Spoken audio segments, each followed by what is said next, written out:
Hi అండి, అందరికీ నమస్తే. ఆ రోజైతే ఇంకా మార్నింగే అరౌండ్ 6 ఆ టైంకి అయితే ద్రాక్షారామం స్టార్ట్ అయిపోయామండి. మనకి మార్నింగే కాబట్టి ట్రాఫిక్ కూడా అంత పెద్దగా లేదు, హ్యాపీగా వెళ్ళొచ్చాము. వ్యూ కూడా చాలా బాగుందండి. మార్నింగే కదా, ఇంకా మనకి ఆ పక్షుల సౌండ్ కానీ నిజంగా చాలా బాగా అనిపించింది. ఇక్కడైతే అమ్మవారి టెంపుల్కి అయితే వెళ్ళామండి. ఫస్ట్గా అక్కడ పక్కన చెరువు ఉంటే అక్కడ ఫ్లవర్స్ అయితే ఉన్నాయి, చాలా కలర్ఫుల్ ఉన్నాయి, చాలా బాగా అనిపించి ఇంకా వీడియో అయితే తీశాను.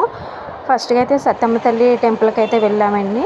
అక్కడ అమ్మవారిని దర్శనం చేసుకుని ఇంకా బయటకైతే వచ్చేసాము.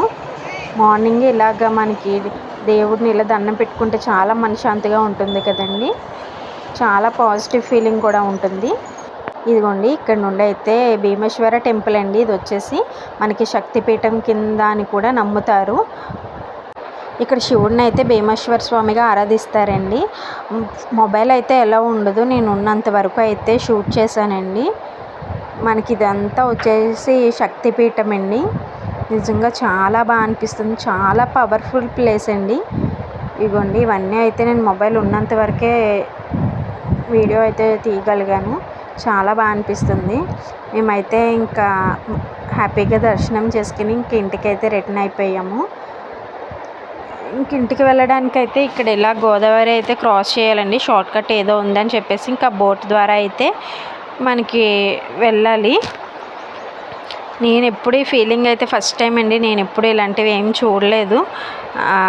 మనకి టీవీల్లో సినిమాల్లో అయితే చూసా, కానీ ఇలాంటి బోట్ అవి వెళ్ళడం ట్రావెలింగ్ అయితే ఇదే ఫస్ట్ టైం.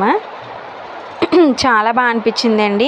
మీకు కానీ ద్రాక్షారామం వెళ్ళే ఛాన్స్ వస్తే మాత్రం, శక్తిపీఠానికి వెళ్ళే ఛాన్స్ వస్తే మాత్రం అస్సలు మిస్ అవ్వకండి. చాలా చాలా పవర్ఫుల్ దేవుడండి.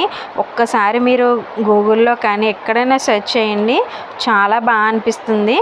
వాళ్ళే చెప్తారు మీకు, నిజంగా చాలా పవర్ఫుల్ దేవుడు.